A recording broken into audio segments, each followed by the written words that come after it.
जय हिंद दोस्तों, आप सभी का स्वागत है एक बार फिर से आपके अपने YouTube चैनल यूनिक ज्ञान पे। आज हम BA first semester history chapter second पढ़ेंगे, जिसमें हमें पढ़ना है सिंधु घाटी सभ्यता के विषय में।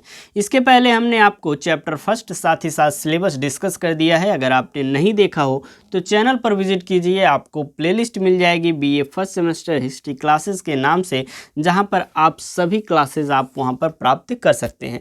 साथ ही साथ अगर ये जो क्लासेस कराई जा रही हैं इसका PDF नोट्स आप चाहते हैं तो हमारे टेलीग्राम चैनल को ज्वाइन कीजिए, जिसका लिंक डिस्क्रिप्शन बॉक्स में आपको मिल जाएगा, या फिर आप टेलीग्राम पर जाकर यूनिक ज्ञान सर्च कीजिए, आपको हमारा टेलीग्राम चैनल मिल जाएगा, जिस पे आप PDF नोट्स प्राप्त कर पाएंगे।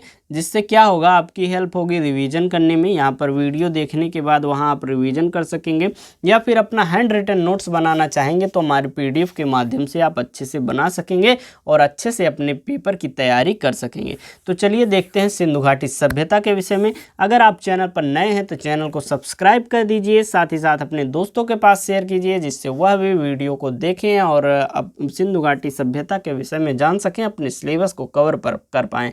तो चलिए देखते हैं सिंधु घाटी सभ्यता के विषय में। सिंधु घाटी सभ्यता, आखिर नाम इस सभ्यता का सिंधु घाटी ही क्यों पड़ा? Indus valley civilisation.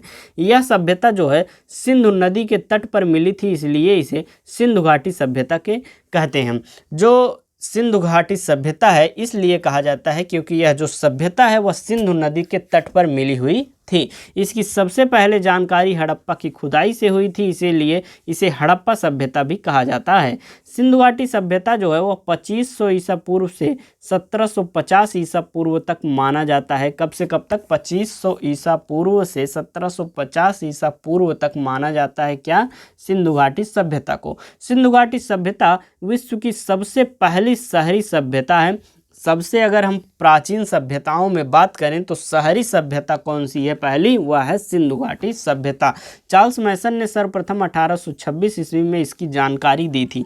एक समय 1826 था जब लोग खुदाई करके ईंट प्राप्त करते थे और लेकर जाकर अपना घर बनाते थे।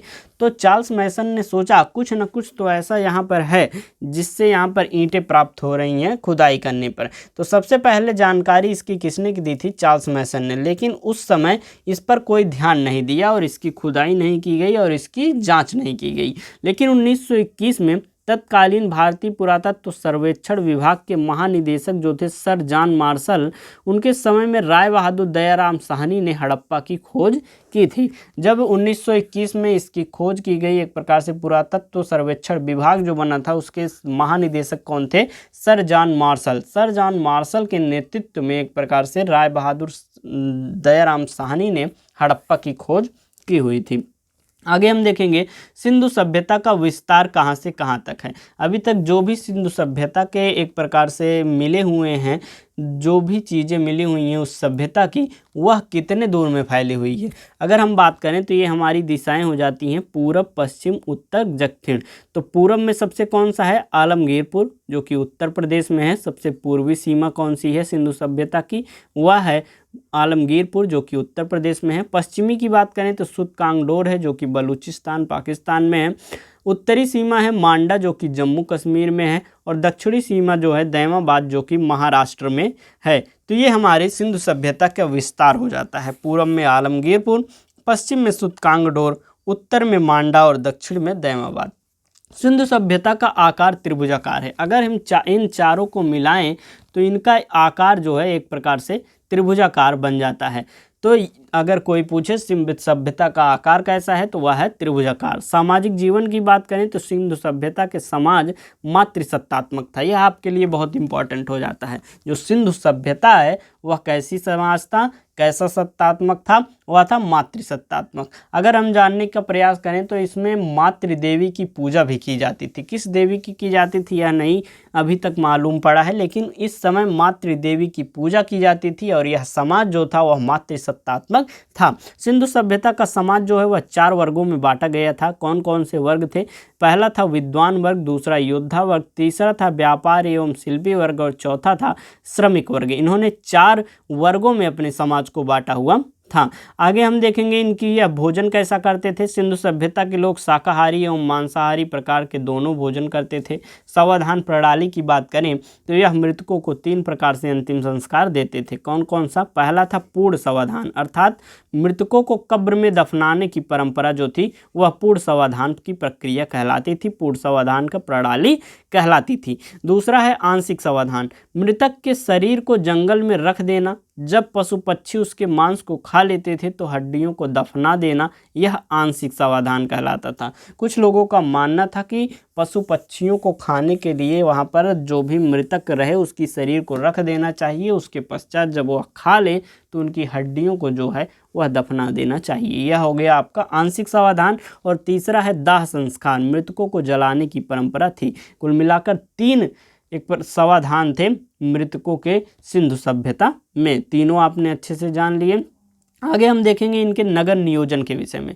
सिंधु सभ्यता के नगर विश्व के प्राचीनतम सुनियोजित नगर थे। पहले ही हमने आपको बताया, प्राचीन स्थिति में, प्राचीन इतिहास में देखें तो सबसे सुनियोजित शहर जो था कौन सा था? वह सिंधु सभ्यता का नगर था एक प्रकार से। हड़प्पा और मोहनजोदड़ो में मकानों के निर्माण सामान्यतः पक्की ईंटों के किए गए थे। सिंधु सभ्यता में जो मकान के दरवाजे होते थे वह मुख्य सड़कों पर न खुलकर पीछे की ओर गलियों में खुलते थे, क्योंकि एकदम रोड जो होता था उससे सट कर इनका जो मकान होता था बनाया जाता था। अगर यहाँ पर गेट खोल देते तो वह एक प्रकार से जो भी आने जाने वाले लोग थे उनसे टकराने का एक प्रकार से रहता था, जिससे वह पीछे अपना गेट खोलते थे।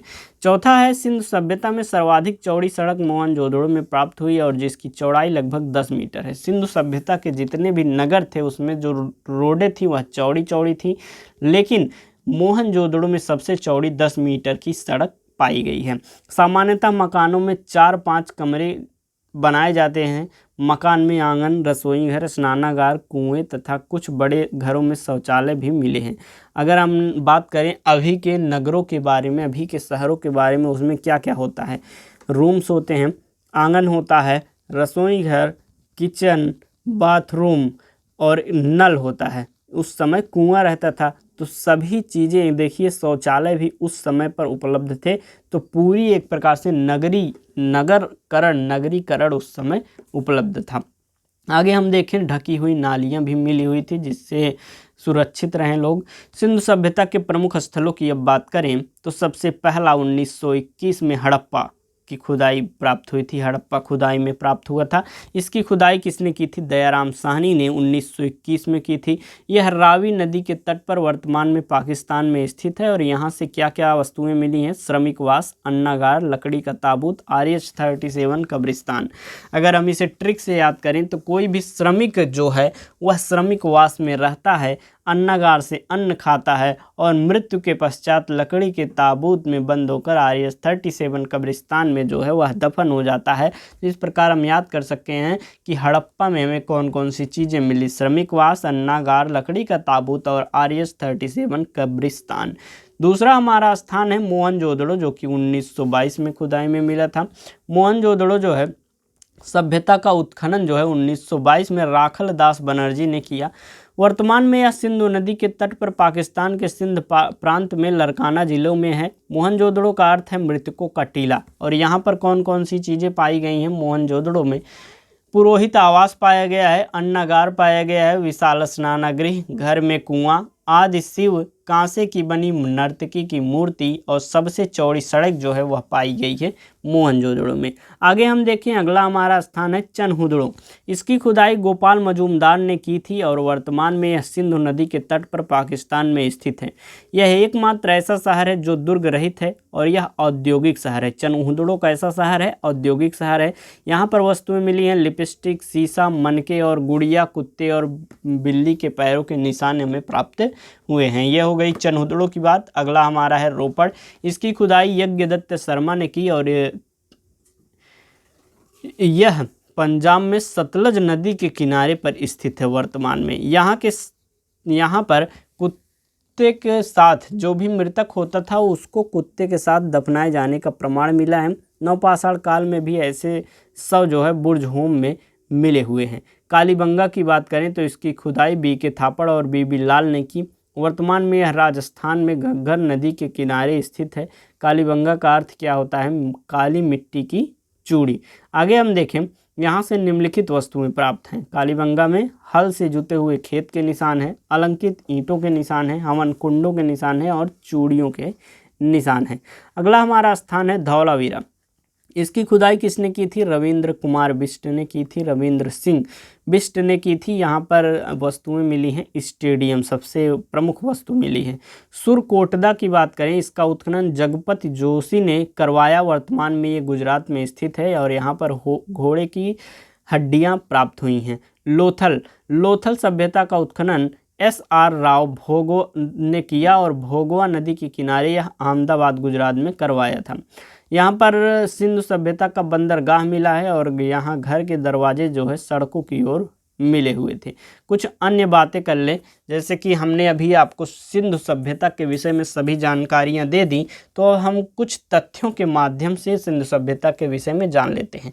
सिंधु सभ्यता को हड़प्पा सभ्यता, सैंधव सभ्यता, कांस्य युगीन सभ्यता भी कहा जाता है। सिंधु सभ्यता की लिपि जो है भाव चित्रात्मक थी, जो कि दाएं से बाएं ओर लिखी जाती है और अभी तक पढ़ी नहीं जा सकी है। तीसरा है, सैंधववासी विश्व में कपास के प्रथम उत्पादक थे और इसीलिए यूनानियों ने कपास का नाम सिंडोन रखा, जिसका अर्थ सैंधववासियों की उपज। घाटी सभ्यता के लोग कृषि भी करते थे, पशुपालन भी करते थे, परंतु उसका मुख्य व्यवसाय जो व्यापार था, जो सभ्यता के लोग माप तौल से परिचित थे। अगला हम देखेंगे, सिंधु सभ्यता के लोग जो है वह लोहे से परिचित नहीं थे। हड़प्पा में मिट्टी के बर्तनों में सामान्यतः लाल रंग का उपयोग होता है।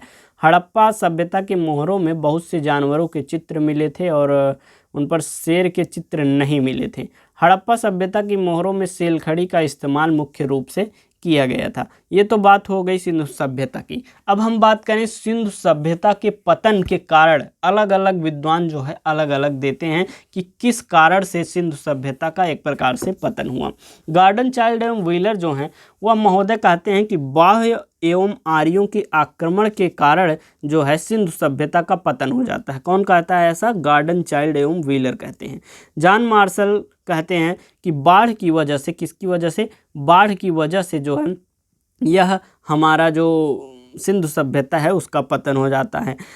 MR साहनी कहते हैं कि भूतात्विक परिवर्तन के कारण हो जाता है। KUR कनेडी कहते हैं कि प्राकृतिक आपदा के कारण, जैसे कि मलेरिया महामारी, इन सभी कारणों के से हमारा सिंधु घाटी सभ्यता जो है वह उसका पतन हो जाता है। ये अलग अलग विद्वानों के कारण हुए। इस प्रकार हमने सिंधु घाटी सभ्यता को बहुत ही अच्छे तरीके से पढ़ लिया। अगला चैप्टर आपका होगा वैदिक सभ्यता, उत्तर वैदिक काल और वैदिक काल के विषय में। तब तक चैनल पर बने रहिए, अपने दोस्तों के पास शेयर कीजिए। टेलीग्राम से आप इस PDF को डाउनलोड करके अच्छे से रिवीजन कीजिए, जिससे आपकी अच्छी तैयारी हो सके। धन्यवाद, मिलते हैं अगले वीडियो में।